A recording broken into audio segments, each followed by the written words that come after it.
Un saludo patriótico a toda la audiencia y bienvenidos una vez más a La Voz Boricua, el programa de filmación nacional boricua que fomenta el análisis de temas de carácter político, económico, social y cultural distinto a lo que nos tienen acostumbrados en este país. La Voz Boricua es un programa auspiciado por el Estado Nacional Soberano de Borinquen y les habla su moderador, licenciado José Luis Fernández Pagán. Hoy vamos a profundizar más sobre lo que representa el proyecto de Nidia Velázquez y Alexandria Ocasio-Cortez y los peligros que están ocultos detrás de los mismos.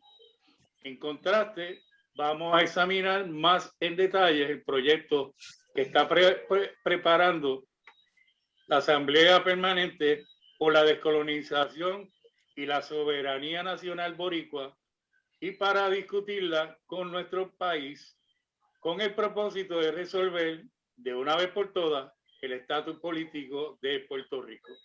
Para abundar con la discusión de este tema, contamos con la participación de el doctor Ramón O'Neill, quien es embajador del Estado Nacional Soberano de Borinquen en México. También contamos con el doctor Ramón Nenadich, que es catedrático retirado de la Universidad de Puerto Rico. Y también contamos con el doctor Francisco Jordán, líder cooperativista y catedrático retirado de la Universidad de Puerto Rico. Como de costumbre, contamos con Freddy Vadillo, nuestro director técnico. Le damos la bienvenida a nuestros panelistas y sin más preámbulos vamos directo al temario de hoy, ya que es nuestra responsabilidad la de orientar a nuestro público sobre los objetivos que persiguen estas propuestas y las diferencias que hay entre las mismas. Comenzamos con Ramón. Ramón, háblanos un poco sobre qué fue lo que pasó a principios de los años 50 con el establecimiento del Estado Libre Asociado.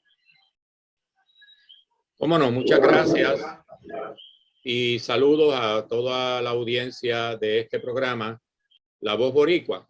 En el 1950 aproximadamente comenzó un proceso de parte del gobierno de los Estados Unidos para tratar de sacar a Puerto Rico de la lista de colonias de la Organización de Naciones Unidas. ¿Por qué? Porque en la Carta de las Naciones Unidas determinó que no podía haber colonias. ¿Y a qué se debió eso? A que la razón fundamental de la Segunda Guerra Mundial fue precisamente el problema colonial en todo el orbe. Y como consecuencia de esa situación, las Naciones Unidas se dieron a la tarea de abolir el colonialismo. Los Estados Unidos, que en aquel momento tenían intereses militares aquí muy importantes, no quisieron perder su colonia y por lo tanto comenzaron un proceso para darle a Puerto Rico una especie de autonomía administrativa, y entonces en ese proceso se promovió la Constitución de Puerto Rico, todo lo referente a la Constitución.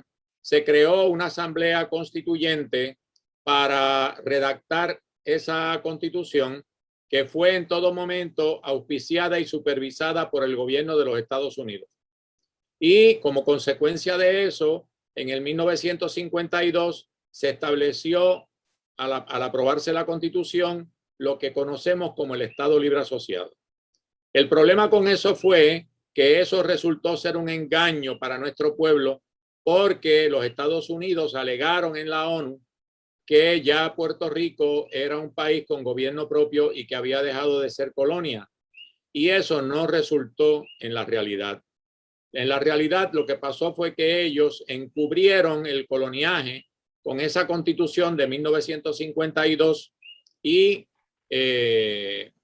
de ahí en adelante nuestro pueblo, al parecer, dejó de ser colonia para los efectos del mundo y en realidad seguimos siendo colonia hasta el día de hoy, porque eso fue un engaño del gobierno de los Estados Unidos. De hecho, parte de las cosas que estaba estableciendo esa constitución del Estado Libre Asociado, los Estados Unidos, el Congreso eliminó el artículo 20, que prácticamente era toda la parte de los derechos civiles y los derechos humanos, que era el derecho al trabajo, el derecho a la educación, el derecho a la salud, etcétera.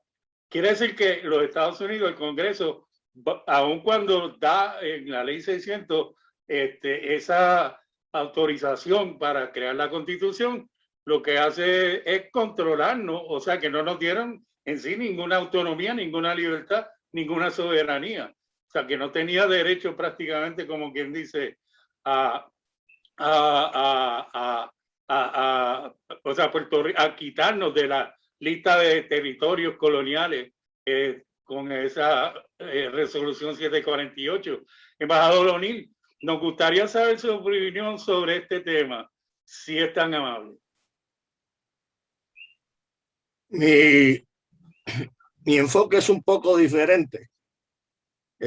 Yo coincido con lo que dijo los dos compañeros anteriores, pero creo que hay un elemento que hay que mencionar, que es que el Partido Popular Democrático y el proyecto que resultó ser el Estado Libre Asociado fue un proyecto reformista,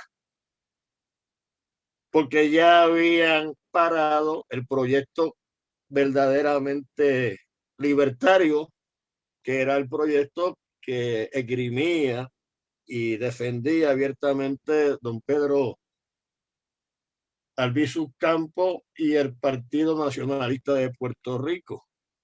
Por algo encarcelaron a don Pedro Albizu Campos durante toda la Guerra Mundial, como hicieron con Gandhi. Entonces, el fraude definitivamente lo fue. Pero no era por desconocimiento de causa de los populares. Los populares estaban conscientes del fraude, porque una cosa decían en Estados Unidos y otra cosa informaban en Puerto Rico.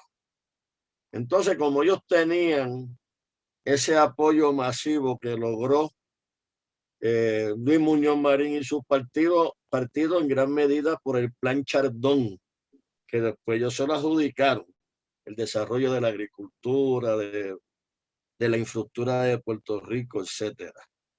Entonces sí, Estados Unidos aprovechó la coyuntura, donde fue uno de los dos países victoriosos de la Segunda Guerra Mundial, pero la votación no fue tan contundente, porque si sumamos los que votaron en contra más los países o estados nacionales que se abstuvieron, la suma es mayor que los que votaron por el Estado Libre Asociado de Puerto Rico, luego de una presión diplomática enorme de parte del imperio. Francisco, ¿tienes algo más que añadir sobre este particular, este tema? Sí, cómo no. Es un elemento que a veces pasa desapercibido, y es que el país en la década del 50 estaba esperando un cambio real, y el PPD aprovechó y captó a muchos jóvenes independentistas. De hecho, el mismo Muñoz decía que era independentista, y a otros líderes de conciencia social, y comenzó un momento, unos 10 años, en que hubo un desarrollo del ELA hacia otorgarle ciertos derechos a las clases más desventajadas, las clases trabajadoras, etcétera, ¿no? Era una agenda realmente de justicia social, y se desarrollaron las cooperativas y se desarrollaron otros programas de ayuda mutua, de esfuerzo propio, etcétera.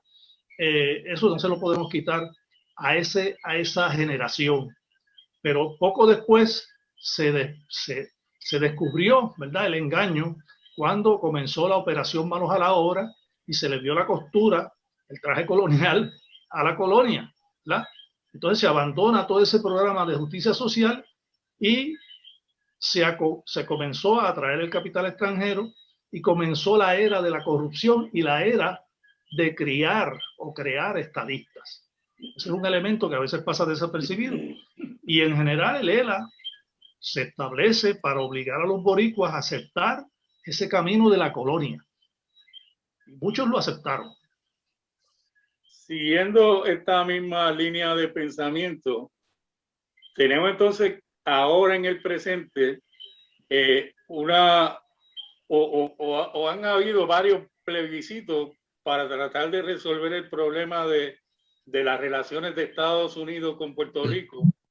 Y por último se está hablando, y de hecho yo casi se puede decir, porque en el 2016 todos los partidos políticos en Puerto Rico coincidieron en las Naciones Unidas después de el caso de Sánchez Valle, que Puerto Rico era una colonia. Hasta los populares llegaron, al Partido Popular, llegaron a reconocer eso en esa asamblea del 2016.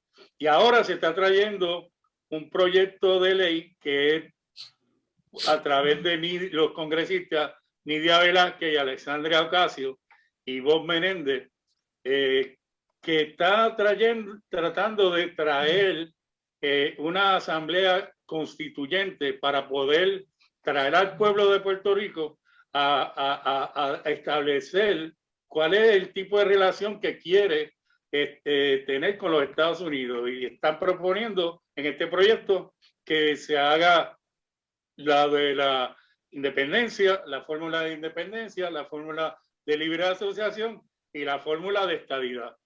Ramón, ¿qué tú opinas con relación a esto? Bueno, esencialmente lo que a mí más en este momento me ocupa es lo que yo dije anteriormente, de aclararle a nuestro pueblo lo que se está cocinando en Washington. Como dicen en el argot teatral, tras bastidores, es decir, detrás del telón. Y en aquel momento de 1952, eso fue lo que se hizo.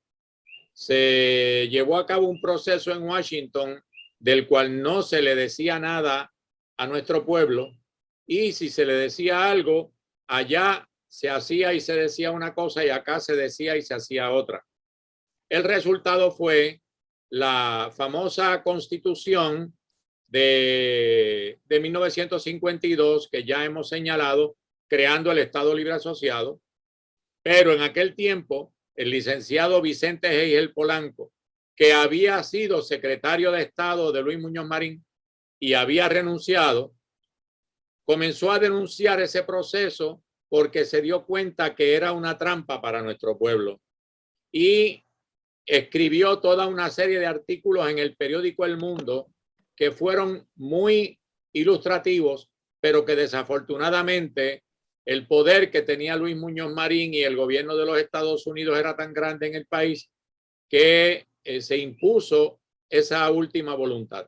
Entonces, con relación a esto, Geigel Polanco dice, por ejemplo, lo siguiente: que Estados Unidos ejerce y seguirá ejerciendo soberanía sobre Puerto Rico en virtud de la cesión que consagró el Tratado de París de 10 de diciembre de 1898. Que Puerto Rico es y seguirá siendo una posesión territorial de Estados Unidos, según se expresa en la sección de la ley Jones, que pasará a ser también la sección 1 de la Ley de Relaciones Federales. Y así sucesivamente, él describe toda una serie de situaciones que no van a cambiar bajo la supuesta constitución de Lela. Entonces, lo que yo estoy planteando en este momento es que ese proyecto de Nidia Velázquez y Alexandria Ocasio-Cortez es una repetición de esa historia donde nos van a llevar de nuevo al cadalso, al patíbulo de la historia, y un montón de grupos y partidos en este país se van a ir con esa idea, los van a engañar, y como consecuencia no va a haber un verdadero proceso de libre determinación en este momento. En el 1952, el Partido Independentista se opuso a ese proyecto y se abstuvo de votar. Sectores del Partido Estadista Republicano también se abstuvieron. Pero en este momento hay que aclararle al país qué es lo que viene para encima, porque desafortunadamente hay partidos independentistas o soberanistas o sectores de esa índole que ya están apoyando el proyecto de Nidia Velázquez y nos van a llevar de nuevo a un callejón sin salida. Francisco, ¿tienes algo más que añadir con relación a este proyecto de Nidia Velázquez, Alessandria Ocasio y Bob Menéndez? Hace escasamente una hora o algo así escuché al gobernador de Puerto Rico, de la colonia, expresarse diciendo que en la democracia la mayoría manda. Y él tiene razón. El problema es que la premisa es falsa porque Puerto Rico es una colonia y la colonia no puede ser democrática, por supuesto, porque quien manda es el colonizador, es decir, el Congreso. Y aquí aplica ese dicho, ¿verdad?, de que el pueblo que desconoce su historia está obligado a repetirla, o más popularmente, la misma paleta, nos están dando la misma paleta con diferentes palitos, ¿verdad? De acuerdo con la ley de Nidia Velázquez, de Alessandro Ocasio, el Congreso nos va a autorizar a que llevemos a cabo ese proceso de asamblea constituyente o constitucional, mejor dicho. Pero ya lo hemos dicho en el otro programa, no es solamente eso, sino que van a nombrar unos supervisores, unos vedores, porque parece que no confían mucho en los colonizados. Entonces, esos vedores los van a hacerse cargo de los representantes, los van a supervisar, los van a orientar. De nuevo, el lobo velando las ovejas. O'Neill, con relación a este proyecto de Nidia Velázquez y Alessandro Ocasio, definitivamente en su preámbulo hay un reconocimiento de que Puerto Rico es todavía una colonia y ellos están como legalmente, como se dice, admisión de evidencia, admisión de culpa, relevo de evidencia. Y ellos pues están diciendo que lo que pasó en el 1952 y el habernos quitado de la lista de países de territorios dominados colonialmente, pues fue una falsa. Definitivamente lo están admitiendo. ¿Qué tú opinas con relación a esto y el ellos tratar con este proyecto de resolver, como quien dice, el problema de estatus? Porque es como el título de este proyecto es el de autodeterminación del pueblo de Puerto Rico por su estatus de descolonización.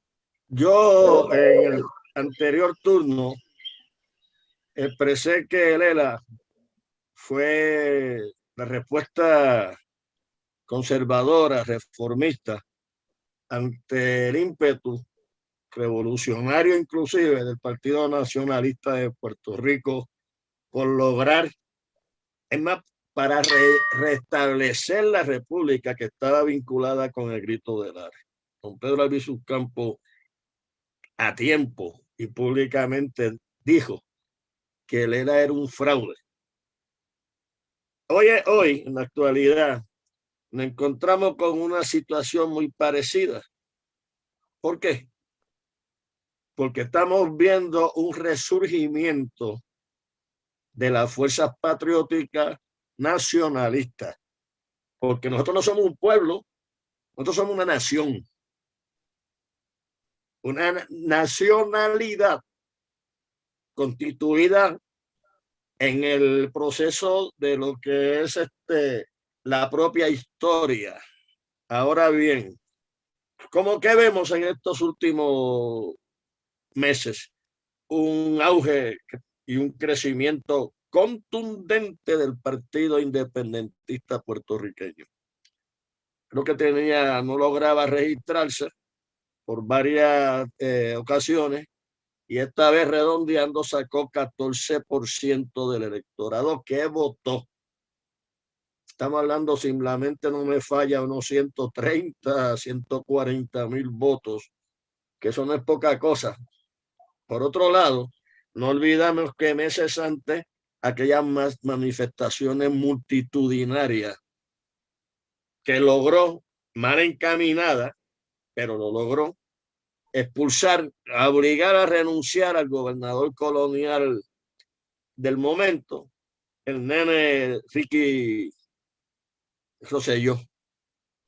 Esa fuerza tremenda que demostramos, que inclusive 1 millón de ciudadanos concentrados, fue muy parecido a lo que pasó con Vieques. Entonces estamos en una situación actual muy parecida a la década del 50. Cuando ven que hay un reavivamiento, un resurgimiento, una reivindicación de patria, de nacionalismo, de orgullo nacional, pues vienen con unos proyectos reformistas, y esa ley, si es que la aprueban, es totalmente reformista y es colonialista. Es más, el Estado Libre Asociado de Puerto Rico fue una versión bien liviana de lo que fue la enmienda Pratt para Cuba. Ahora posiblemente nos vengan con una enmienda Pratt un poquito más liberal, pero eso no es soberanía. Porque la soberanía es la capacidad del pueblo de gobernarse nacionalmente en su territorio y de gobernarse exteriormente. Y la soberanía llega hasta donde llegan las otras soberanías. Y eso es lo que le temen los gringos. Esto es un proyecto reformista totalmente. Para mí, el único proyecto claro en estos momentos, y por eso acepté ser el puesto de embajador del Estado Nacional Soberano Borinquen. Para mí, lo único que hay ahorita, en términos bien claros de autodeterminación, lo ejerció el sector del Estado Nacional Soberano de Borinquen cuando hizo un congreso, se constituyó y creó un gobierno provisional. Pero eso no quiere decir que no tengamos que buscar la alianza con el Partido Independentista Puertorriqueño, que es el más cercano, y con todos aquellos grupos patrióticos que verdaderamente crean en la libertad y en la soberanía. Reciente, el pasado 3 de abril, sábado 3 de abril, tuvimos en la Plaza de Dorado una asamblea de pueblo por la descolonización, que es uno de los proyectos que está realizando el Estado Nacional Soberano de Borinquen para poder conglomerar en distintos pueblos unas células de trabajo para crear ese congreso para la descolonización de Puerto Rico, que sea de base civil. Francisco, háblanos qué pasó en ese día. Explícanos cuál fue tu impresión sobre esa asamblea. Sí, quizás este sea uno de los proyectos más importantes que ha emprendido el Estado Nacional Soberano de Borinquen, porque coincidimos con el embajador O'Neill en lo que expresó. En esta asamblea, que es la tercera que celebramos, la primera fue en Atorrey, la segunda en la Plaza de Armas del Viejo San Juan, y está en Dorado, se aprobó un borrador de anteproyecto de ley para llevar a cabo un proceso de libre determinación y restauración de la soberanía nacional boricua, sin injerencias externas de ningún tipo, de manera que se pueda poner fin eventualmente al régimen colonial y procesar, como dice el proyecto, voy a leer algo, a través de la organización y movilización del pueblo, la exigencia para que el Congreso de Estados Unidos cese y desista de ejercer su poder imperialista e invasor sobre nuestro territorio y nos devuelva los poderes soberanos que conculcó en el 1898. Y en este proceso nosotros pretendemos algo que es esencial para la soberanía. Primero, que esa asamblea permanente declare que tiene la autoridad inherente para determinar libremente el estatus político sin intervención de ningún país extranjero, y que en esa asamblea esté integrada, como bien dijo O'Neill, por los delegados de los diferentes proyectos de los partidos políticos, organizaciones, colectivos y ciudadanos que interesen formar parte de la misma y que crean en la libertad y en la soberanía de Borinquen. De manera que eventualmente se restaure esa soberanía, se convoque una asamblea constituyente, se redacte una constitución y se proceda a convocar elecciones libres y democráticas para elegir un gobierno oficial. De esa manera, entonces, podemos decir que lo que dijo hoy el gobernador colonial es cierto. En la democracia, el pueblo manda. Y eso es lo que queremos, establecer una nación soberana, libre y democrática. ¿Qué puede aportar sobre este proceso de descolonización que está promoviendo el Estado Nacional Soberano de Borinquen y la Asamblea Permanente del Pueblo? Aquí en México, en los últimos 3 años, ponle tú, se han organizado 2 coordinadoras. Hay una que se llama la Coordinadora Mexicana de Apoyo al Estado Nacional Soberano de Borinquen, en el DF, la ciudad capital, y hay otra que se fundó en el estado de Michoacán, un estado sumamente importante, porque ahí comenzó la gestación de la independencia de este país, y ahí nació el segundo, después de Hidalgo, el cura Morelos. Por eso se llama la capital Morelia. Se están haciendo gestiones para que se sepa lo que es el Estado Nacional Soberano de Borinquen. Estuvimos en el Senado de la República hace par de años. Somos la única organización, me refiero al gobierno provisional del Estado de Borinquen, que le ha hecho una ofrenda floral al monumento de la patria en Chapultepec, conocido como el Monumento a los Niños Héroes, con el respaldo de un senador. Pero por otro lado, quiero dar una noticia. El ilustre Maxime Rumer, senador por 3 ocasiones en Haití, conversamos hace unos días atrás preguntando sobre la existencia del estado de Borinquen, y en conversaciones entre él, Karuki, y este servidor, está dispuesto a asumir el papel, si lo nombran, del embajador del Estado Nacional Soberano de Borinquen en Haití. Investiguen quién es Maxime Rumer. Es un intelectual, es un político con mucho prestigio, y me dijo a mí que él desde niño cree y defiende el derecho de Puerto Rico o de Borinquen a ser libre.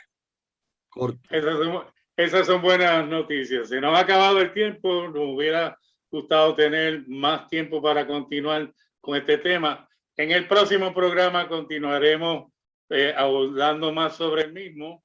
Le damos las gracias a los panelistas, a los doctores Ramón Nenadi, Francisco Jordán y a Ramón O'Neill por su participación en este programa, La Voz Boricua, y a nuestro director técnico Freddy Vadillo. Las personas interesadas en participar o contribuir con este programa, La Voz Boricua, puede comunicarse con nosotros al correo electrónico Estado Nacional Soberano borinquen@gmail.com. También pueden acceder a nuestra página de Facebook Estado Nacional Soberano de Borinquen o nuestro portal web ensb.info. Nos despedimos. Este es su moderador, el licenciado José Luis Fernández Pagán. Un saludo patriótico a nuestra audiencia y nos vemos en la próxima transmisión.